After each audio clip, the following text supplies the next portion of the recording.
Hello, sorry, I'm just like behind everyone over here. I'm just going to ask, as has been mentioned in each of the presentations thus far, we are potentially living in a more hostile environment towards the idea of a complementarity between man and woman, not only in the law in some places, such as in the United States, but also in our education and in commerce.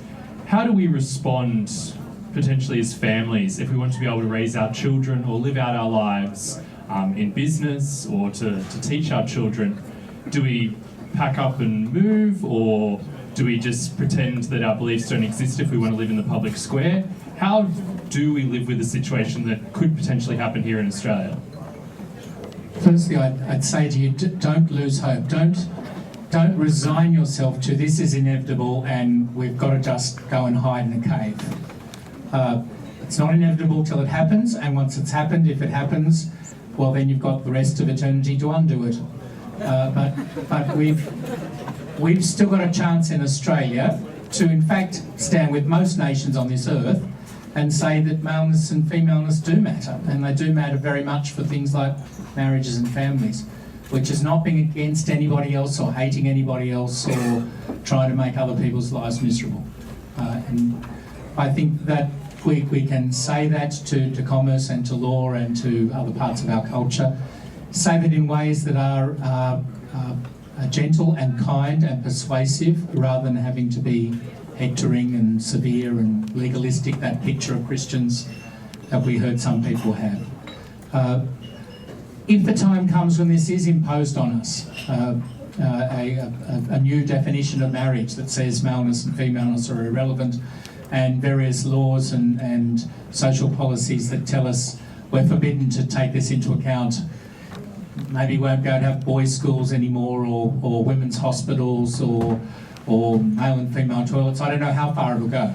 Well, when that time comes, one by one, we'll fight those battles and we'll push back as best we can, and we'll continue, I hope, to be loving and joyful, and people that are attractive in what it is that we're teaching the world, rather than looking cranky or severe or somehow messed up by this view of humanity and of God.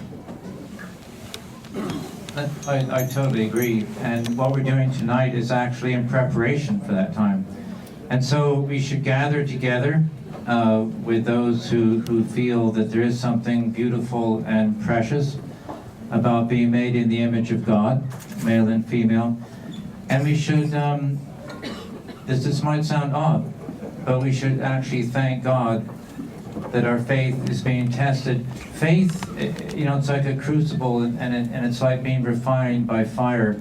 And we should get tremendous strength, joy, motivation from the early church, and we should read their writings, read their testimonies, read the court transcripts, which are available, and amazing documents to read, when these individuals were actually standing in front of the Roman governors and so on, and giving their testimony, and they did it with such embracing love. And we should remember that what we're proclaiming is a liberating love. You know this phrase, God is love, so everything goes.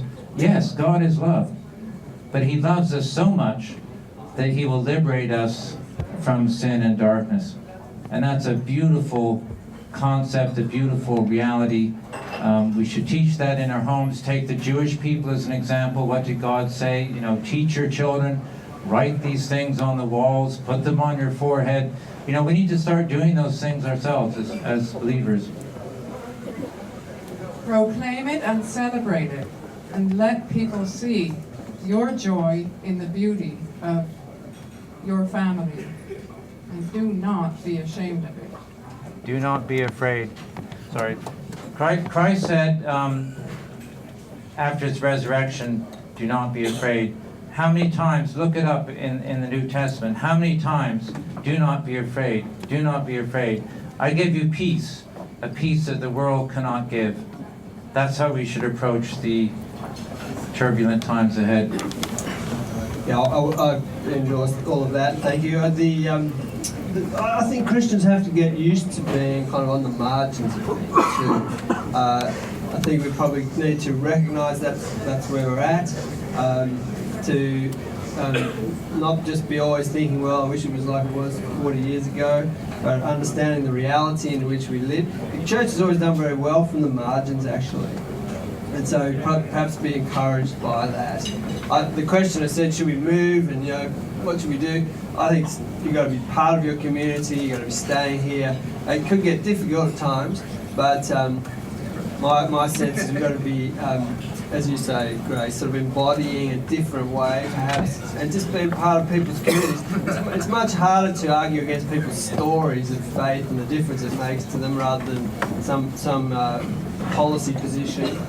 And so I think you've got to be clear about what you believe in and just part of serving other people. The church has always done well in these circumstances in sort of serving the common good. It's an incredibly powerful thing, the way that happened in the early centuries. I think it's the way we should continue. Got another question in the middle here. My question's for the Catholic Archbishop, Anthony Fisher. Over here. Yeah. Your Grace, I'd like to know, in the political sphere, there's been a lot of speculation over what actually makes someone Catholic. I've heard people say, I'm Catholic, but, and that irks me. The reasoning is, what does actually make us Catholic? Is it, I've been baptised, I've been through the sacraments, I don't really go to church anymore, but I'm part of that tradition, so I'm Catholic, but I believe XYZ? Or is it believing all the teachings of the magisterium of the Catholic Church? Where do we sort of draw the line with our Catholic identity? Good. Well, let me tell you, whoever you are, you're not there yet. Catholics are thing we won't be till we're in heaven, really.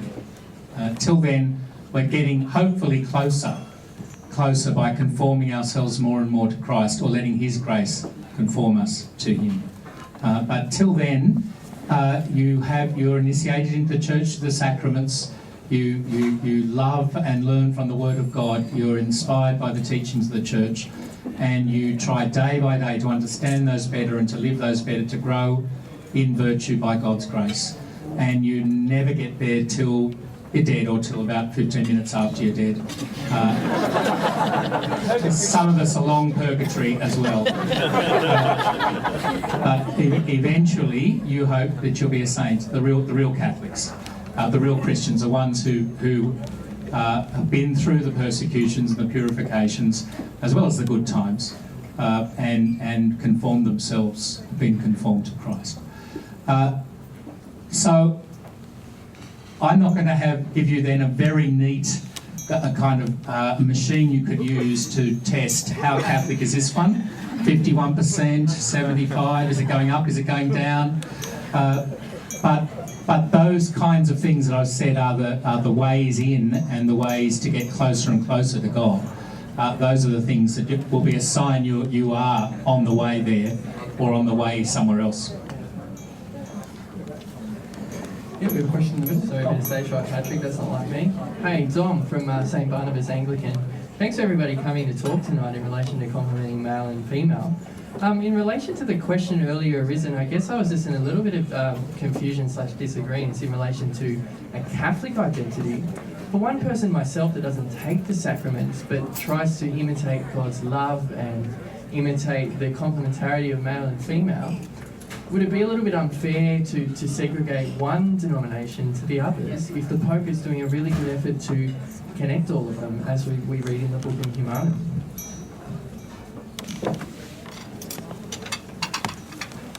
Well, I would just say it's all about recognizing Christ in the other and honoring Christ in the other.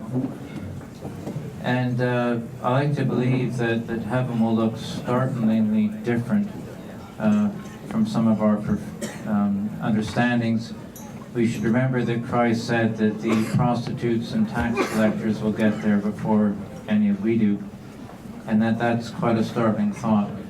And we need to view Christ in each other, find out those areas where we can work together. And yes, the world does give us different labels, and to a certain extent, in terms of understanding history and fundamental beliefs, some of those labels are helpful in that regard, but mostly they're not.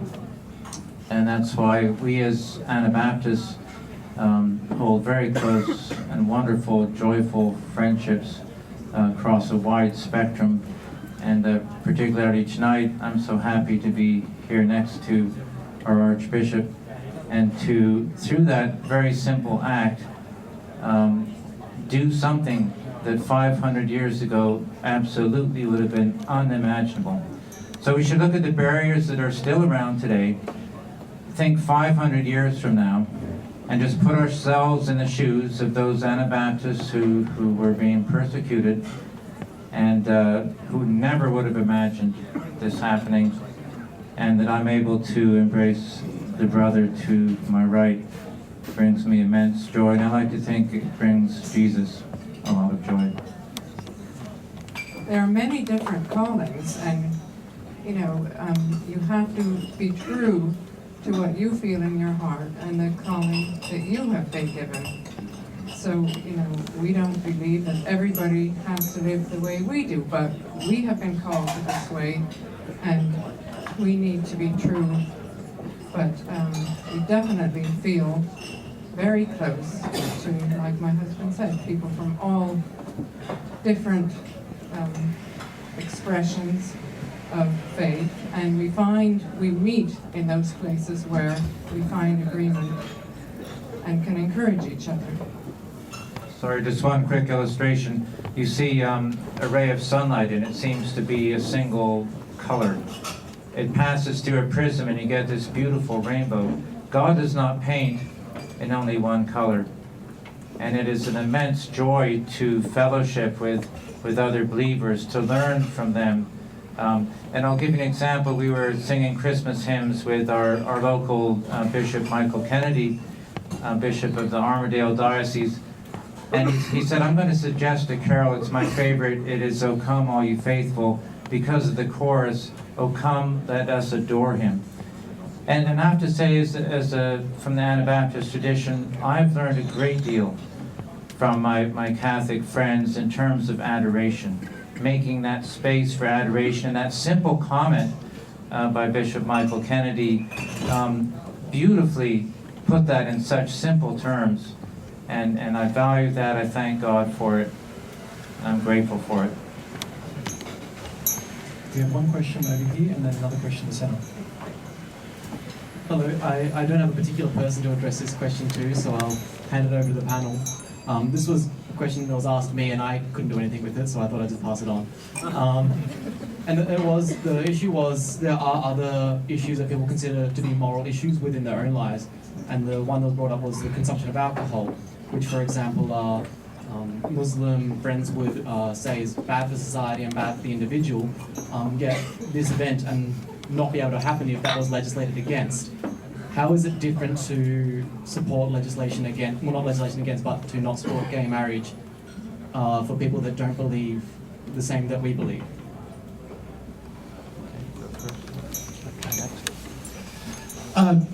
First, let me suggest that I don't think a marriage law that says marriage is for a man and a woman, only one man and one woman, and for life, and a few other things that we expect in a marriage vow, is saying anything against anyone else. It's just saying, for those people, there's this special thing. Now, there's some other special things, there's other ways of being in the world. In fact, today, more than half of Australians aren't married at any particular time. So it's not like that's the only way to be happy, or the only way to have a friendship, or the only way. But for some people, this is the way for them, and we're going to give that a certain supports, because it's very important for children and the future of society. But that doesn't have to involve any kind of hate against everybody else, or prohibitions, or phobias, or nastiness towards anyone else. I think someone that said, well, now, my peculiar religious customs, I've got a range of these, whatever they are things you can eat or can't eat, or drink or can't drink, whatever, and I'm going to ban anyone else from being anything different, and they're going to be imprisoned for doing it. Well, then you are going, I think, a quite different way in terms of trying to impose the spirit of your faith on everybody, whether they're persuaded or not by it, and to punish those who don't. Now, you could imagine a society that said, everyone's got to get married. male and female. Whether you like it or not, you've got to get married, and we're going to jail you if you don't. Well, that'd mean Catholic bishops, for one, would be straight off to prison, and a lot of people would say that is a great idea. So, you could go away with this view of marriage that was discriminatory in the way you say and was hateful and imposing. But I don't think it has to be that way, and I think the way that I'd be proposing is saying, yes, this is a very precious institution. There are other friendships and ways of relating out there too, but this one matters enough for the future of society, and especially for children, that it's worth giving a particular name and status and support. And I would just briefly add that there is a fundamental difference also in the Old and New Testament in terms of issues of gluttony and so on versus sexual immorality. And I think what we're talking about tonight, the complementarity of man and woman, really lays at the foundation of the flourishing of society. And if the consumption of alcohol, lay at that fundamental level in terms of the flourishing of society, and maybe some people think it does, but the point being that there's something foundational, particularly for the fostering of children. And to the extent that our marriages are purely for our own individual or complementary enjoyment, that they are no different from any other hedonistic or narcissist existence, that bond is not there for human flourishing. And so there are different levels of these actions, these parts of being, that we need to try to discern and understand. And really reading in the Testament, and reading those who study will give us some of that grounding, and it's worth spending the time. Only to add to that, in terms of a public Christianity kind of context, it's interesting to me that it's not just the issue of same-sex marriage that has brought into question people's understanding of what marriage is. This has been a thing that's been declining for a long time. And if you look at the figures of who gets married in the church, for instance, it'll tell you something of the way our culture has shifted. So when I was a little boy, 1973, it's not so long ago, is it? About 83% of people used to get married in a church. You may or may not have been particularly connected to the church, but you've got to get married, you go down to the local church and say we'd like to get married. That has shifted such that it got to about 53% in the 90s, and by now it's around 22%, I think it is. It's an incredible shift. It's a massive change. The way these things normally work, they don't normally move that quickly. And it's a bit of a sign of the way in which people have shifted away from the understanding that perhaps many of us would hold. And you've got to remember that on any given Sunday, around 92% of us are not in church. So when we're trying to talk about these questions of male and female and what marriage is, you've got to realise it's quite a task to interpret for people and to persuade people of why this is a vision that's worth even considering. And so it's not really even a question now of imposing it on anyone. It's going to be a real challenge to be able to articulate for people why this is something you'd give a second thought to. And as you look at if you get in the same-sex marriage debate, you look at the damage that's caused by broken relationships and the scale with which that marriage has kind of suffered as an institution. I think there's reasons for which we should have been concerned quite a long time ago, and it's important to recognise that as we address this debate now. Got one last question? Unless anyone has a last question, I might take the last question if that's all right, Pat. We talk, or I hear a lot about the word defence, the defence of marriage, or marriage is under attack. Are these troublesome words perhaps for the debate itself? And just picking up on what you said before there, I mean, what more can we do to show the beauty of the complementarity of man and woman? And for the panel. Okay, well, let me start. I fully agree with, I think, what's at the heart of what you're saying there, and that is we shouldn't just be on the back foot and defending all the time. We are proposing something beautiful, something happy-making, something salvific, redemptive, something that really will make human beings flourish. That's what we want. But it's not that we want people to suffer, or we want people to be constricted, or we want people to be put in some kind of cage. We want them liberated to be fully all they're called to be. As I said, the primal vocation of the human being, the first vocation of the human being is the vocation to love.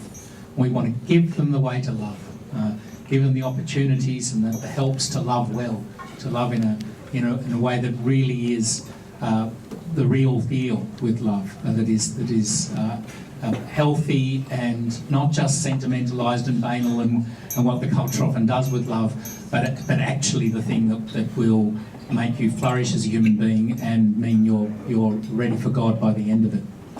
And so I think we do have to be wary about feeling kind of persecuted and on the back foot and always talking defence, self-defence. There are times when you're attacked, you've got to engage in self-defence, for sure. You know, or defending the innocents around you, protecting people. But even then, it's for the sake of something better. St. Thomas Aquinas, who some of you might have heard of before, just happens to be the greatest theologian in history and was a Dominican like me. Even fatter Dominican than me. Thomas Aquinas put his tract on war and self-defence. Where would you think, under what virtue? Well, you'd probably think justice, because it was part of justice that sometimes people have to engage in acts of violence and self-defence. He puts it in his tract on love, on charity. Because what is it for? It is for to build a peace that means we are better friends at the end of it. That's what we want. Not that the ones we are arguing with, that they be dead, crippled, their community ruined forever, their friendships ruined forever. Quite the opposite. Even when we're forced to defend ourselves or defend our country, he says, even then, our goal as Christians has to be a better world where we are friends at the end of it. And I'd say the same in these sort of battles, these smaller battles, perhaps bigger battles in our civilization. I'm someone who believes you can learn a great deal from the sports field. And so, in a sense, to answer your question, what team do you know ever wins a game when they play only defense? And so we need to proclaim joy and love. I'll give you an example. There's a recent Wall Street Journal article. It's worth looking up. The journalist went to the final vows of a number of sisters from the Sisters of Life, one of the Catholic religious orders we have really close connections with.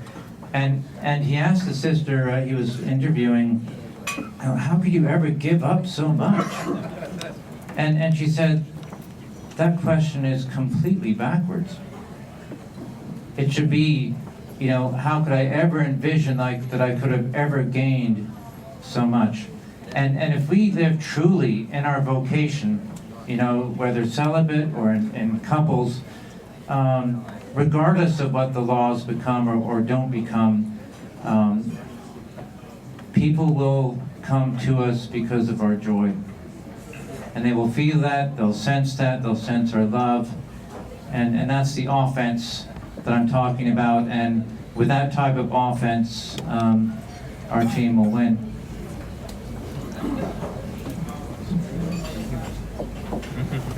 I would say exactly the same. As I said before, live it, proclaim it. It's good, it's beautiful. Thankfulness and joy, and people will see that. And we get people that come to us when they see us and the way we live, and they want to know what is it that you're living for, and they sense the joy and they want to be part of it. So I don't think it's anything very complicated, but just believe in in what you're doing and the rightness of it. Yeah, I'd echo the Archbishop's view of it, the sort of a non-defensive posture.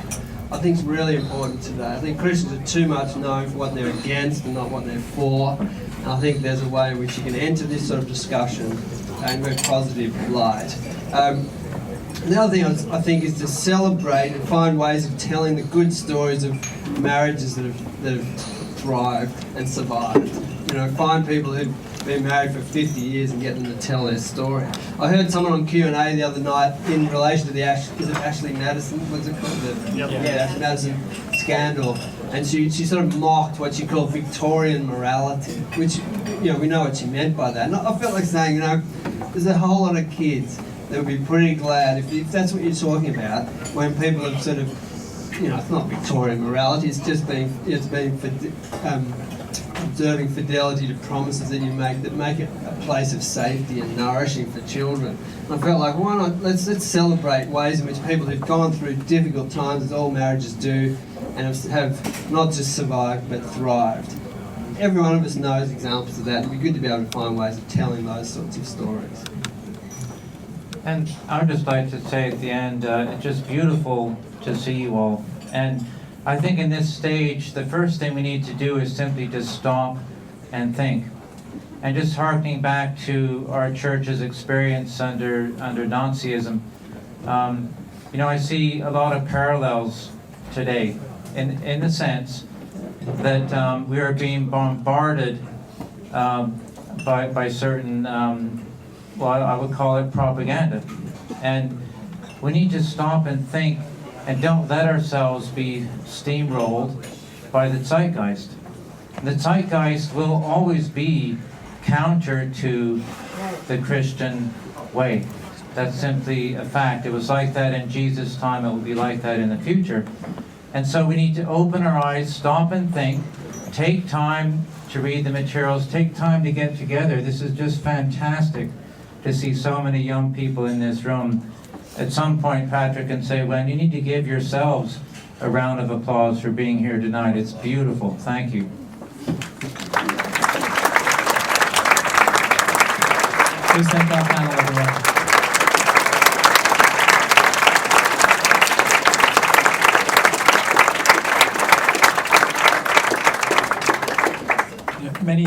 Many people remarked at the end of the Humanum conference in Rome how, I used the word unprecedented before, but how deeply moving and inspiration it was to have so many leaders and scholars from different religious traditions coming together in Rome of all places to witness the complementarity of man and woman. And I think it's quite beautiful and moving that in a very sort of small way, we've sort of, I think, experienced something quite, not just good, but in the words of the title of this book, quite beautiful here this evening. So it's certainly something that I hope we can do. We haven't done this sort of thing at Theology on Tap before, but I think we've got a nice formula here for trying again on a number of other courses as well. So once again, please thank our panel.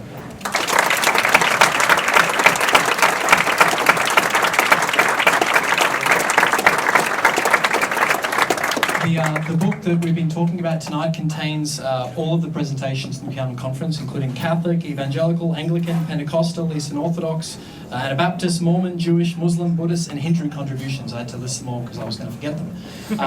But if you haven't picked up one yet, they'll be next to the door in some boxes there, so please feel free to take them. We're very grateful to Bill and Grace Weiser, who've made all of these copies available to us. If you would like to see any of the talks online or the videos that we've been talking about, you can just head to humanum.it, that's the website.